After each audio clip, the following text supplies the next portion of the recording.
Royal Enfield వస్తా ఉంది. నేను చిన్నప్పుడు కూడా రాయల్ ఎన్ఫీల్డ్ లో దర్జాగా మెజెస్టిక్ గా తిరిగేవాళ్ళం. మళ్ళీ ఆమె ఇస్తున్నా రాయలసీమని రాయల్ సీమగా తయారు చేసే బాధ్యత మాది. రాయలసీమ అంటే ఆ రాయల్టీ రావాలి. మీరెక్కడికి పోయినా కాళ్ళరెగరేసుకుని నాది రాయలసీమ అని చెప్పంగానే మీకు గౌరవించే బాధ్యత తీసుకొచ్చే బాధ్యత నాది. సీమలో మంచి జరిగిందంటే అది ఎప్పుడు తమ్ముళ్ళు అడుగుతున్నాం మిమ్మల్ని. ఇవన్నీ ఎప్పుడు వచ్చాయి? తెలుగుదేశం పార్టీ హయాంలో, ఎన్డీఏ హయాంలో అవునా కాదా అని మిమ్మల్ని అడుగుతున్నా. అవునంటే గట్టిగా చప్పట్లు కూడా చెప్పండి అవునని. ఆధునిక దేవాలయాలుగా భావించే సాగునీటి ప్రాజెక్టులు నాంది పలికింది మన ప్రభుత్వమే. ప్రాజెక్టులు కట్టి సీమను కరువు బారి నుంచి కాపాడాం. తెలుగు గంగ, గాలేరు నగిరి, హంద్రి నీవా, ఎస్ఆర్బీసీ ఇలాంటి ప్రాజెక్టులు ప్రారంభించి అనేక ప్రాజెక్టులు నిర్మాణం చేసి రాయలసీమ ముఖ చిత్రాన్ని మార్చగలిగాం. హెచ్ఎల్సి, ఎల్ఎల్సి, కేసీ కెనాల్ ఇవన్నీ కూడా ఎప్పటికప్పుడు ముందుకు తీసుకుపోయే పరిస్థితికి వచ్చాం. ఈరోజు మళ్ళీ ఇక్కడ హామీ ఇస్తున్నాను. రాయలసీమ హార్టికల్చర్ రావాలని కోరుకున్నది. పండ్ల తోటలకి ప్రాధాన్యత ఇచ్చింది. హార్టికల్చర్ కి ముందుకు తీసుకుపోయిన ప్రభుత్వం తెలుగుదేశం ప్రభుత్వం. ఈ రోజు మీకు నేను ఇచ్చే హామీ, నీళ్లు తీసుకొచ్చాం, బంగారు కూడా దొరికింది. బంగారు పండించే రైతాంగం ఉన్నారు. అందుకే ప్రపంచానికి ఒక ఆదర్శంగా హార్టికల్చర్ హబ్ తయారు చేస్తాం. ఇక్కడ ఉత్పత్తి చేసే పంటలు, కూరగాయలు ప్రపంచం మొత్తం ఎగుమతి చేస్తాం. దీనికోసం 1,00,000 కోట్ల రూపాయలతో తొందరలోనే ఫౌండేషన్ వేయబోతున్నాం. 40,000 కోట్లు ప్రభుత్వం, 60,000 కోట్లు ప్రైవేట్ ఇన్వెస్ట్మెంట్ తీసుకొస్తాం. కావలసిన ఇన్ఫ్రాస్ట్రక్చర్ అంతా కడతాం. ఇంకో పక్క మీరు ఒకసారి చూస్తే హంది నీవా కాలువలు వెడల్పు చేశాం. రిజర్వాయర్లు, చెరువులన్నీ నింపాం. తిరుపతి, శ్రీశైలం, ఒంటిమిట్ట పుణ్యక్షేత్రాలన్నీ కూడా పవిత్రతను కాపాడాం. నేను ఒక్క విషయం మీ అందరికీ చెప్పాలి. ఇక్కడుండే మనమందరం వెంకటేశ్వర స్వామిని కలియుగ దేవుడిగా ఆరాధిస్తున్నామా లేదా తమ్ముళ్ళు అని అడుగుతున్నా. ఆరాధిస్తున్నాం అంటే చేతులు పైకెత్తండి.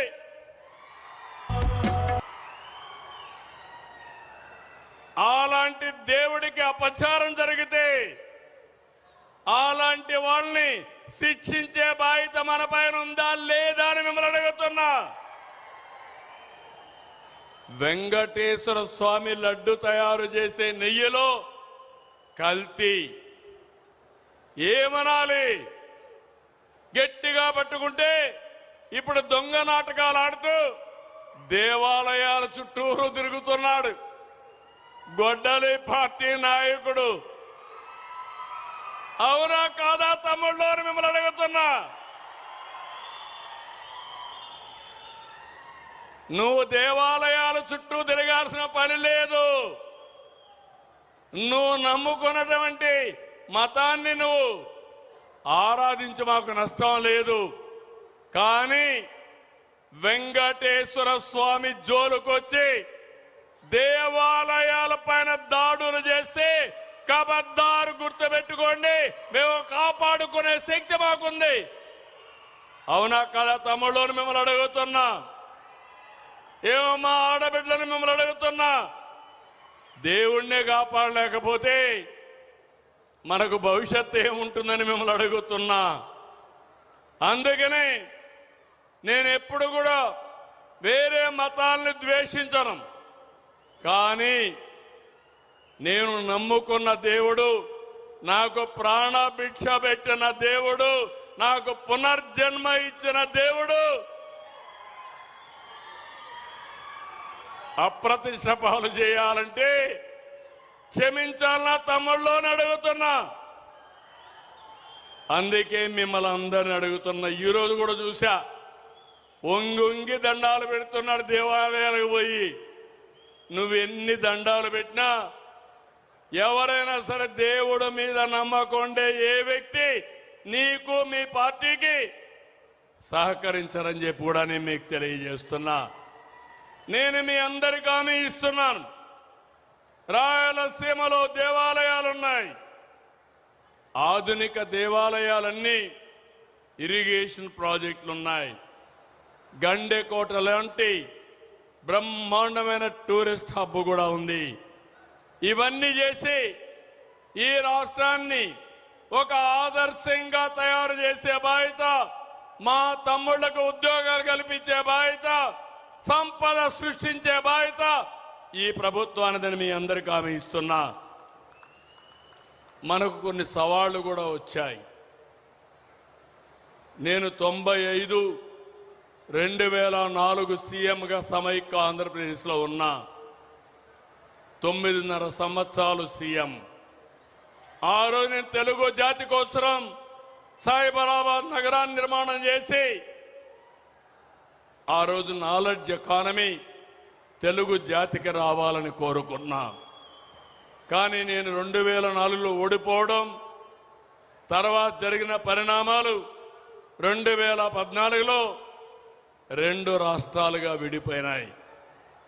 మళ్ళీ నేను అనుకున్నాను, రాత్రింబగళ్ళు కష్టపడదాం, ఆంధ్రప్రదేశ్ రాష్ట్రాన్ని నిలబెట్టదాం, మళ్ళీ అగ్రస్థానంలో పెడదాం, దేశంలో నెంబర్ 1 రాష్ట్రంగా ఆంధ్రప్రదేశ్ తయారు చేయాలని ఒక సంకల్పంతో ముందుకు పోతున్నాను. 2019 మనం ఓడిపోయాం. మీరు చూశారు. ఆ రోజు మీరు ఒక్కసారి చూస్తే విధ్వంసం, అన్ని వ్యవస్థల్ని భ్రష్టు పట్టించడం. అందుకని నేను మా మిత్రుడు పవన్ కళ్యాణ్ కలిసి ఒక హామీ ఇచ్చాం. బీజేపీ అధినేత దేశాన్ని ముందుకు తీసుకుపోవాలని ఆలోచించే వ్యక్తి, పరితపించే వ్యక్తి నరేంద్ర మోడీ గారు. ముగ్గురం కలిశాం. ముగ్గురం ఒక హామీ ఇచ్చాం. మీరు అధికారం ఇవ్వండి, రాష్ట్రాన్ని పునర్నిర్మాణం చేస్తాం, పూర్వ వైభవం తీసుకొస్తామని స్పష్టంగా చెప్పాం. మీరు నమ్మారు. నమ్మి 94% అభ్యర్థుల్ని అందరినీ గెలిపించారంటే నా జీవితంలో ఎప్పుడూ మర్చిపోలేనని మరొకసారి మీ అందరికీ హామీ ఇస్తున్నా. అందుకని వెంటిలేటర్ పై నుండే రాష్ట్రానికి కేంద్ర సహాయంతో ఆక్సిజన్ ఇచ్చి వ్యవస్థలన్నీ ఘాట్లో పెట్టాం. ఈరోజు మీరు ఒక్కసారి చూస్తే, నేను ఎన్నికల్లో చెప్పాను, సంక్షేమ కార్యక్రమాలు ఇస్తామని చెప్పాం, మెరుగైన సంక్షేమాన్ని ఇస్తామని చెప్పాం. నిన్ననే అన్నదాత సుఖీభవ కింద 46 లక్షల మంది రైతుల ఖాతాలో డబ్బులేశాం. అదే సమయంలో మొదటి తారీఖున అందరికీ 4,000, 6,000, 10,000, 15,000 పింఛన్లు ఇచ్చాం. మళ్లీ మొదటి తారీఖు వస్తా ఉంది. మళ్లీ పింఛన్లకు సిద్ధంగా ఉన్నాం. ప్రజాసేవలో, పేదల సేవలో ముందుకు పోతాం. అదే సమయంలో మీరు ఒక్కసారి ఆలోచిస్తే, రాబోయే నెలలో ఏదైతే తల్లికి వందనం చెప్పామో 15,000 రూపాయలు తల్లికి వందనం. ఎంతమంది పిల్లలుంటే అంతమంది పిల్లలకు తల్లుల అకౌంట్లో వేసే బాధ్యత మాది.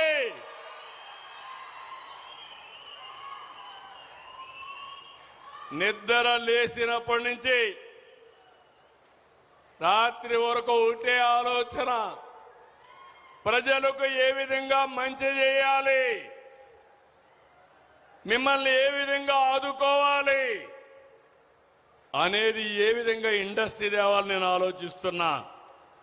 సంపద ఎట్లా సృష్టించాలి, ఆదాయాన్ని ఎట్లా పెంచాలి, ప్రజలకు ఇబ్బందులు లేకుండా ఏ విధంగా ఆదుకోవాలో నేను ఆలోచిస్తున్నా.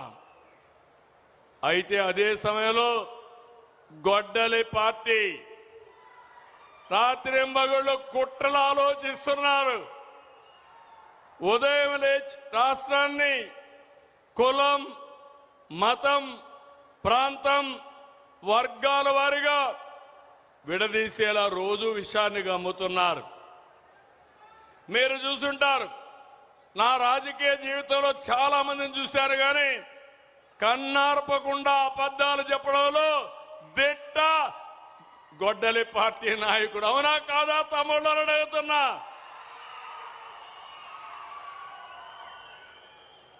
ఎక్కడికక్కడ నేరాలు ఘోరాలు చేసి దానికి రాజకీయ రంగు పులిసి లబ్ధి పొందాలని ఆలోచిస్తున్నారు. నిన్న చూశారు విజయవాడలో ఒక సంఘటన జరిగింది.